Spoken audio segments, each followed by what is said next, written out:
అధ్యక్షులు దర్శనం నాగరాజు గారు, అదేవిధంగా ఉపాధ్యక్షులు విశ్వపతి గారు, నరేష్ గారు, రఘుపతి గారు, సతీష్ గారు, ఆనంద్ గారు, మన కులం పెద్దలు యాదగిరి గారు, గొద్దయ్య గారు, రాములు గారు, ఎల్లయ్య గారు, శంకరయ్య గారు, వెంకయ్య గారు, దశరథం గారు, నగేష్ గారు, మల్లేశం గారు, దొడ్డెర లక్ష్మణ్ గారు, మన గ్రామ సర్పంచ్ పట్టు లింగం గారు, అదేవిధంగా వెంకటి సాయన్న గారు, మహేష్ గారు, సిటీ వెంకటరెడ్డి గారు, వాల్నసయ్య గారు, రామల మహేందర్ గారు, మధు గారు, గౌరవనీయులు పెద్దలు రాధాకృష్ణ గారు, గౌరవనీయులు మాణిక్యన్న గారు, ఉమేష్ గారు, రామన్ శ్రీనన్న గారు, బ్యాటరీలు పడతాయి కింద సిటీ వెంకన్న గారు, ఈ కార్యక్రమంలో వివిధ గ్రామాల నుంచి వచ్చి పాల్గొన్నటువంటి సీనియర్ నాయకులు శ్రీహరి యాదవ్ గారు, మెరుగు మహేష్ గారు, వాళ్ళంటే పేరు చెప్పలేదు. అదేవిధంగా మా సీనియర్ నాయకులు భూపేష్ అన్న గారు, ముఖ్యంగా మా పెద్దకోడు గ్రామ అక్కాచెల్లెలకు, అన్నదమ్ములకు, మా యువ మిత్రులకు అందరికీ పేరు పేరున నమస్కారం తెలియజేస్తా ఉన్నాను. ఈరోజు అంబేద్కర్ గారి 134వ జయంతి. ఈరోజు ఈ దేశానికి ఒక దిక్సూచి చూపించి ఈ దేశానికి ఒక దశ దిశ చూపిన మహనీయుడు డాక్టర్ బాబాసాహెబ్ అంబేద్కర్ గారు. నిజంగా అంబేద్కర్ లేకపోతే ఈ దేశం ఎక్కడుండేదో.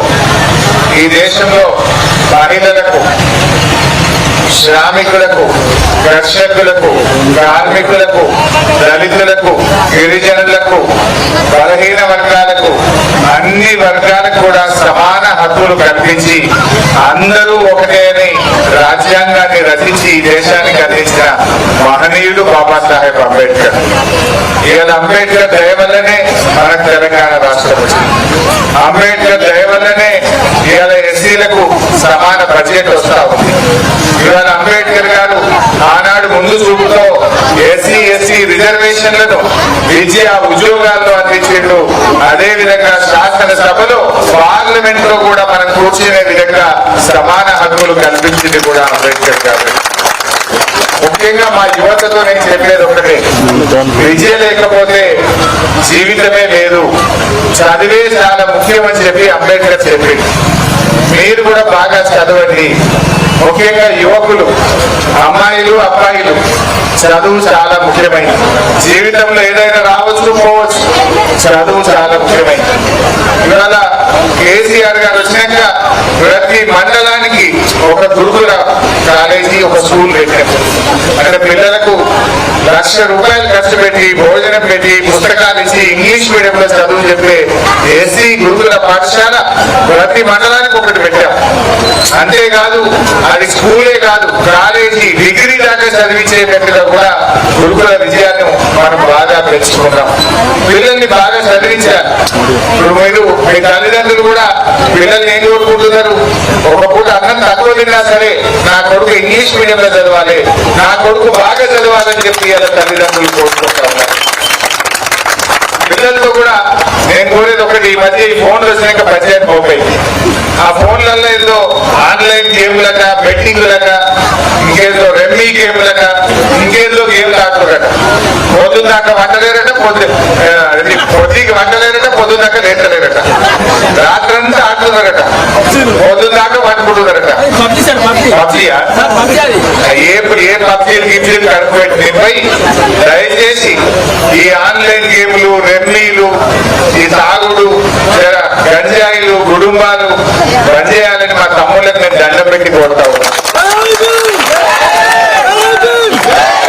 వాళ్ళు ఇంకా అంటుండ్రు మా ఊళ్ళో అసెంబ్లీ లేదంటుండ్రు, మా ఊళ్ళో అసెంబ్లీ లేదంటుండ్రు, లేకపోతే నా అంత సంతోషం ఇవ్వట్లేదు.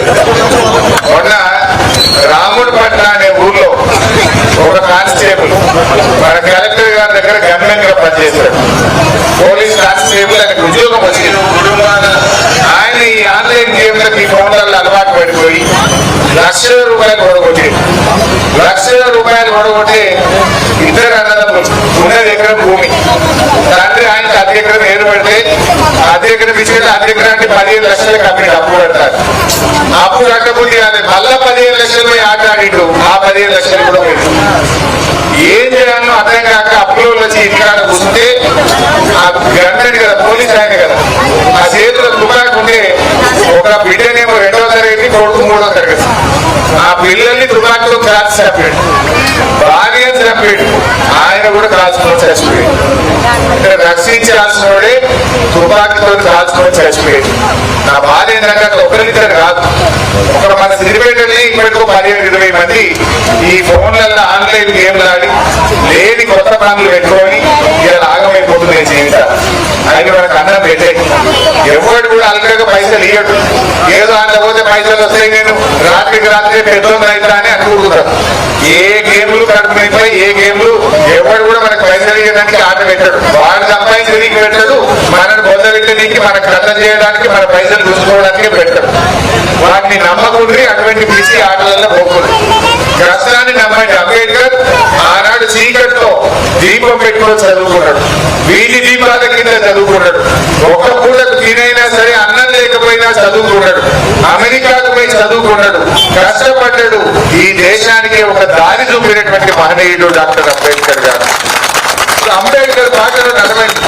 ముఖ్యంగా ఆడపిల్లలు మగపిల్లలైన తేడా వద్దు, మగపిల్లలైనా ఆడపిల్లలైనా చదవండి, బాగా కష్టపడండి, జీవితంలో పైకి ఎదగండి.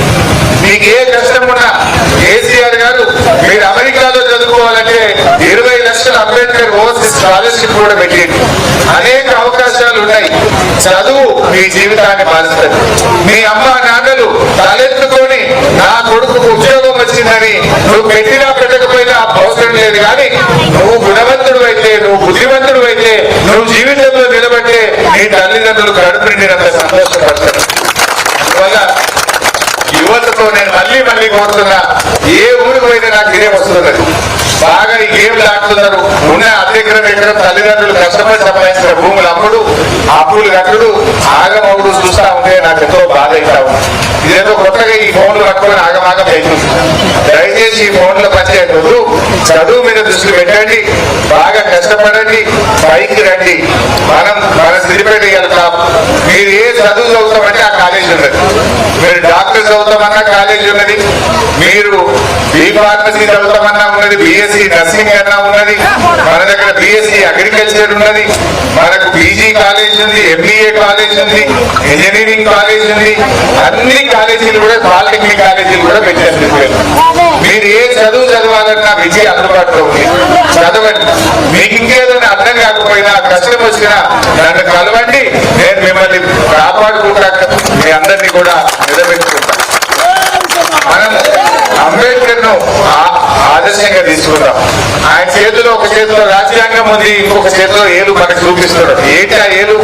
నీకు మార్గదర్శకం చేస్తున్నాడు. ఈ బాటలో నడువు అని చెప్పడానికి ఆ విగ్రహం పెట్టుకున్నాం.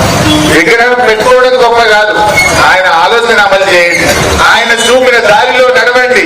ఆయన మార్గ నిర్దేశకాన్ని మీరు పాటించినప్పుడే ఆ విగ్రహాన్ని పెట్టుకున్నందుకు సార్థకత అని చెప్పి నేను మనం చేస్తా ఉన్నాం. మీరు కష్టాన్ని నమ్మండి. ఒక అమ్మాయి మన సిద్దిపేటలో డబుల్ బెడ్రూమ్ ఇల్లుగా తీసుకునే అమ్మాయి పేరు మర్చిపోయాను, ముస్లిం అమ్మాయి.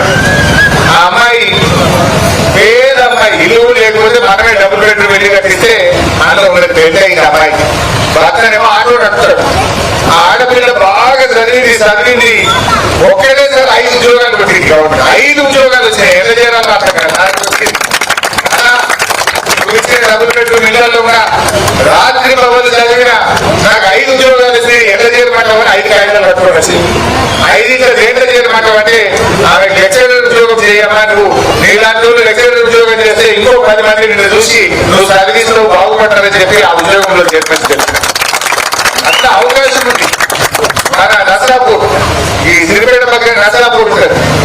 ఒక ఆయన బట్టలు కుట్టాడు, ఆయన పేరు శేఖర్. బట్టలు కుట్టాడు, వాళ్ళ భార్య భర్తలు 2 బట్టలు కుట్టాడు. 4 ఆడపిల్లలు. మొదటి బిడ్డ ఆడపిల్ల, 2వ బిడ్డ ఆడపిల్ల. మొగోడు ఉండకపోతున్నాడు. మళ్ళా 3వసారి కంటే కవలలు కుట్టింది 2 ఆడపిల్లలు. 4 ఆడపిల్లలు కుట్టింది. అప్పుడు బాధపడ్డారు కానీ ఇప్పుడు సంతోషపడ్డారు. ఏమైందంటే నలుగురు కష్టపడి చదివిండ్రు, నలుగురికి డాక్టర్లు అయింది. నలుగురికి డాక్టర్లు అయింది. అమ్మ నాయన బతుకుంటారు ఇలాంటి కూడా. ఇప్పుడు పెద్ద బిడ్డ చేసి డాక్టర్లు చేరింది, రెండో బిడ్డ ఈ సంవత్సరం అయిపోతుంది, మూడో నాలుగో వాళ్ళకి ఇంక 2 ఏళ్ళు అయితే చదువు అయిపోతుంది. ఎంత అదృష్టవంతులు ఆ తండ్రి. అంటే నేను అనేది ఏంటంటే కష్టపడి చదివితే రాదేం లేదు. ఇంకా బట్టలు కుట్టే అమ్మ నాయన బట్టలు కుట్టి చదివితే నలుగురు ఆడపిల్ల డాక్టర్లు ఏంటంటే వాళ్ళు చదువుకున్నారు కనుక నలుగురు ఆడపిల్ల డాక్టర్లు అయి. అంటే అట్లా నేను కష్టానికి ఎప్పుడు కూడా ధోకా లేదు. కష్టాన్ని నమ్ముకొని నీతిగా నిజాయితీగా ముందుకు పోతే ఒక రోజు లేట్ అవుతుంది కానీ తప్పకుండా విజయాన్ని సాధిస్తారు. ఈ ఆన్లైన్ లో ఫోన్లలో గేమ్లు ఆడటం, పత్రాలు ఆడటం, ఏదో రాత్రి పైసలు వస్తే కొద్దిరాత్రి వరకు కారు కొట్టా అంటే ఏది కాదు, ఉన్నది పోతుంది. అందువల్ల బాగా ఆలోచించేది, మంచి మార్గంలో నడవండి, అంబేద్కర్ దారిలో నడుద్దాం, అంబేద్కర్ ఆశయాలు